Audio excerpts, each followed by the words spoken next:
ஹே family, இன்றைக்கி வந்து என்ன பற்றி பார்க்க போகிறோம்னு பார்த்தீங்கன்னா, இன்றைக்கி வந்து நம்ம ஹேர் ஸ்பா பண்ணி பார்க்க போகிறோம். ஸோ ஆல்ரெடி நீங்கள் பார்த்துருப்பீங்க. ஸோ ஹேர் ஸ்பா எப்படி பண்ணணும்னு சொல்லி தெரிஞ்சிருக்கோன்னு நினைக்கிறேன்.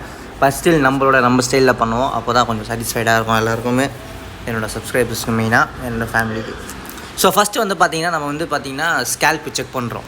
ஓகேங்களா? ஸ்கேல்ப் செக் பண்ணிவிட்டு அனலைஸ் பண்ணிக்கணும். ஸ்கேல்ப் அனலைஸ் பண்ணிவிட்டு அவங்களுக்கு என்ன மாதிரி ப்ராப்ளம் இருக்கும் அதுக்கேற்ற மாதிரி நம்ம ஸ்பா ட்ரீட்மெண்ட்டை கொடுக்கணும். ஓகேங்களா? ஸோ நம்ம வந்து ஃபஸ்ட்டு வந்து பார்த்திங்கன்னா ஃபஸ்ட் ஸ்டெப் வந்து பார்த்திங்கன்னா ஹேர் வாஷ். நீங்கள் வந்து ஸ்கேல்ப் செக் பண்ணதோ ஹேர் வாஷ் பண்ணிடணும். ஸோ ஹேர் வாஷ் பண்ணும்போது வந்து பார்த்திங்கன்னா நீங்கள் கரெக்டாக அதுக்கு ஹேர் வாஷ் பண்ணிடணும் கரெக்டாக. ஓகேங்களா? ஸோ வந்து அதுக்கேற்ற மாதிரி வந்து பார்த்திங்கன்னா ஹேரில் என்னென்ன ப்ராப்ளம் இருக்குதுன்னு ஃபஸ்ட்டு நீங்கள் பார்த்துடணும். மோஸ்ட்டாக வந்து மென்ஸுக்கு வந்து பார்த்திங்கன்னா அந்தளவுக்கு இது மாதிரி டேண்ட்ரஃப் மட்டும் தான் இருக்கும், ஹேர் ஃபால் இருக்கும்.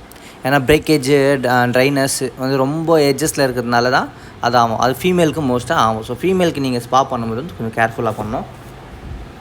மென்ஸுக்கு வந்து டேண்ட்ரஃப் இருக்குன்னா நீங்கள் அதுக்கேற்ற மாதிரி டேண்ட்ரஃப் இது பண்ணிக்கலாம். ஓகேங்களா? டேண்ட்ரஃப் ட்ரீட்மெண்ட் பண்ணிக்கலாம் இல்லைனா ஹேர் ஸ்பாவும் பண்ணிக்கலாம். இப்போ ட்ரீட்மெண்ட்க்கும் ஸ்பாக்கு என்ன வித்தியாசம் அதை வந்து கேட்பீங்கன்னா, நான் அதை வந்து இன்னொரு வாட்டி சொல்கிறேன் இன்னொரு வீடியோவில். ஓகேங்களா? இப்போ வந்து நம்ம ஷாம்பு வச்சு நல்லா வாஷ் பண்ணிடணும். பார்த்துக்கோங்க. ஷாம்பு நல்லா போட்டு நல்லா அப்ளை பண்ணிவிட்டு நல்லா ஹேண்டில் நல்லா ஸ்க்ரப் கொடுத்துடணும். நம்ம ஸ்கேல்பில் கொடுத்துட்டுக்கப்புறம் வந்து பார்த்திங்கன்னா நம்ம நெக்ஸ்ட் ஸ்டெப்னா மசாஜ் க்ரீம் கொடுத்துட்டு நம்மளோட ஹேர் ஸ்பா க்ரீம் அப்ளை பண்ணிவிட்டு அதுக்கப்புறம் மசாஜ் கொடுக்குறது தான். ஸோ ஃபஸ்ட்டு வந்து பார்த்திங்கன்னா நல்லா வாஷ் பண்ணுறேன். இப்போ வந்து நான் வந்து இது வந்து நார்மல் வாஷ். மற்ற ஹேர் ஸ்பாவில் வந்து நீங்கள் 2-3 டைம்ஸ் வாஷ் பண்ணலாம்.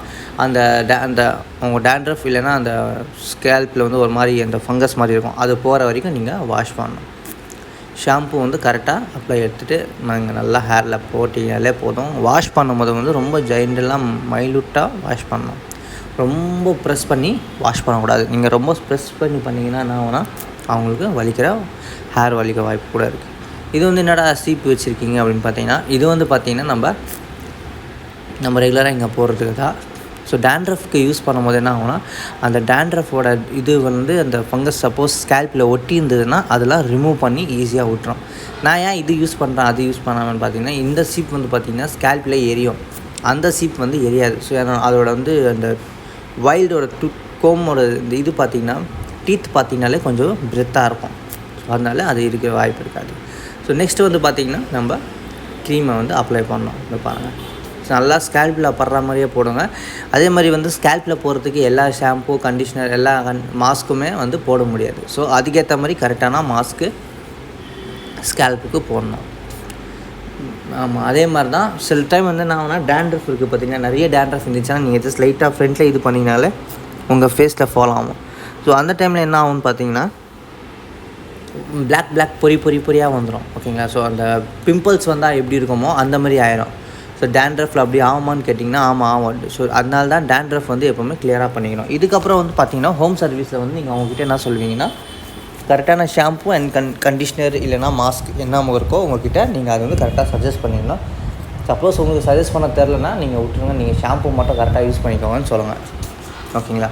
ஸோ அதுக்கப்புறம் வந்து பார்த்திங்கன்னா லாஸ்ட்டில் சீப்பில் வந்து கொஞ்சம் இப்படி வாரி விட்டிங்கன்னா என்ன ஆகும்னா நம்ம அந்த ஸ்கேல்பில் ஒட்டி இருக்கிற சில டேண்ட்ரஃபோட லேயர் மட்டும் கொஞ்சம் ரிமூவ் ஆகி வெளியே வரும். அதுக்கப்புறம் நீங்கள் மசாஜ் கொடுக்கலாம். ஒரு 5 to 10 minutes மசாஜ் கொடுக்கலாம். மசாஜ் கொடுத்ததுக்கப்புறம் ரொம்ப அழுத்தணும்னு அவசியம் இல்லை, லைட்டாக அழுத்தினாலே போதும். ஓகேங்களா? ஸோ நல்லா சாஃப்டாக அழுத்திட்டு அதுக்கப்புறம் வந்து நம்ம ஸ்டீம் கொடுக்க வேண்டியது தான். மறக்காமல் சேனலை சப்ஸ்கிரைப் பண்ணுங்கள், லைக், ஷேர், கமெண்ட் கண்டிப்பாக பண்ணுங்கள். நெக்ஸ்ட் எதை பற்றி வீடியோ போடணும்னு சொல்லி சொல்லுங்கள், நான் கண்டிப்பாக போடுறேன். டெய்லியுமே ஷார்ட்ஸ் போட்டுன்னு தான் இருக்கேன். உங்களுக்காகவே ஷார்ட்ஸ் டெய்லி ரெகுலராக வந்துக்கிட்டு இருக்குது. ஈவினிங் மேலே வந்துட்டுருக்கோம். ஆனால் கண்டிப்பாக வந்துடும். சரிங்களா? டிலே ஆனாலும் ஆகும், ஆனால் கண்டிப்பாக டெய்லி ஒரு ஷார்ட்ஸ் கண்டிப்பாக நான் அப்லோட் பண்ணிக்கிட்டு தான் இருக்கேன். மேபி நீங்களும் அது பார்த்து தான் இருக்கீங்கன்னு நினைக்கிறேன். மறக்காமல் அதுக்கும் கொஞ்சம் சப்போர்ட் பண்ணுங்கள். சேம் இதே நேமில் தான் ஆனந்த் விஷுவலே தான் இருக்குது. ஓகேங்களா? ஸோ அது முடிச்சதுக்கப்புறம் வந்து நீங்கள் ஸ்டீம் வைக்கலாமான்னு கேட்டிங்கன்னா வைக்கலாங்க. ஸ்டீம் நான் கொடுத்துருக்கேன். ஸ்டீம் கொடுத்தா என்ன ஆகும் பார்த்தீங்கன்னா தலையில் இருக்கிற தண்ணி, நீர் எல்லாமே வெளியே வந்துடும். அது வந்ததுக்கப்புறம் நம்ம ஒரு 5 minutes வச்சுட்டு திருப்பி ஹேர் வாஷ் பண்ணணும். ஸ்டீம் பண்ண உடனே வாஷ் பண்ணக்கூடாது. ஓகேங்களா? ஒரு 5 minutes வச்சுட்டு அதுக்கப்புறம் ட்ரை பண்ணலாம். ஓகேங்களா?